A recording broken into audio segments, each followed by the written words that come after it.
Human brain शायद पूरे universe का सबसे कॉम्प्लेक्स स्ट्रक्चर। इस स्टेज तक इवॉल्व होने में लगभग 600 मिलियंस ऑफ ईयर्स लगे। धरती पर लाइफ की शुरुआत हुई 3.5 बिलियन ईयर्स पहले एक सिंगल सेल ऑर्गेनिज्म के साथ, लेकिन उस वक्त कोई न्यूरॉन का डेवलप नहीं हुआ था। लगभग 600 मिलियन ईयर्स पहले जेलीफिश, हाइड्रा जैसे कुछ मल्टी सेलुलर ऑर्गेनिज्म में पहली बार न्यूरॉन का डेवलप हुआ, तो एनवायरनमेंट को सेंस करके उसके अकॉर्डिंग बेसिक रेस्पॉन्स दे सकते थे। फिर ये न्यूरॉन्स ग्रेजुअली एक नेटवर्क लाइक स्ट्रक्चर बनाने लगे और पूरे बॉडी में स्प्रेड होने लगे। धीरे धीरे न्यूरॉन्स का एक क्लस्टर बनने लगा। This process is known as cephalization and as result of this process flatworms like organism में ganglia and longitudinal nerve cord का फॉर्मेशन हुआ। लगभग 540 मिलियन ईयर्स पहले अर्ली वर्टिब्रेट्स में ब्रेन स्टेम का इवोल्यूशन हुआ। ब्रेन स्टेम जिसमें medulla oblongata, pons and mid brain शामिल है, जो breathing, heartbeat, balance and reflex जैसे वाइटल फंक्शंस को कंट्रोल करने लगा, जो सर्वाइवल के लिए जरूरी था।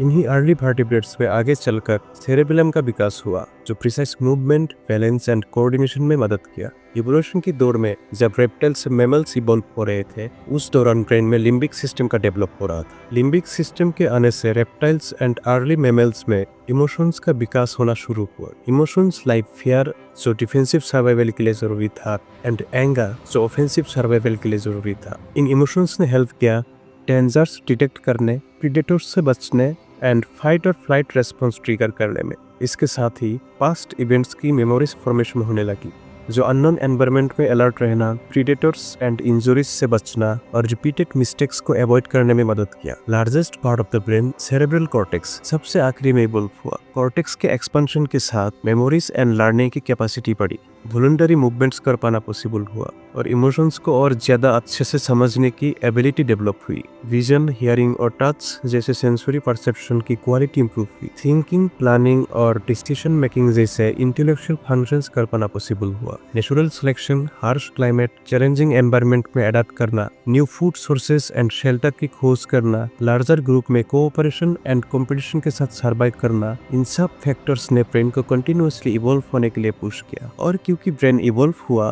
Human better food and shelter ढूंढ पाया, न्यू एंड चैलेंजिंग एनवायरनमेंट में अडैप्ट कर पाया और सक्सेसफुली सर्वाइव कर पाया।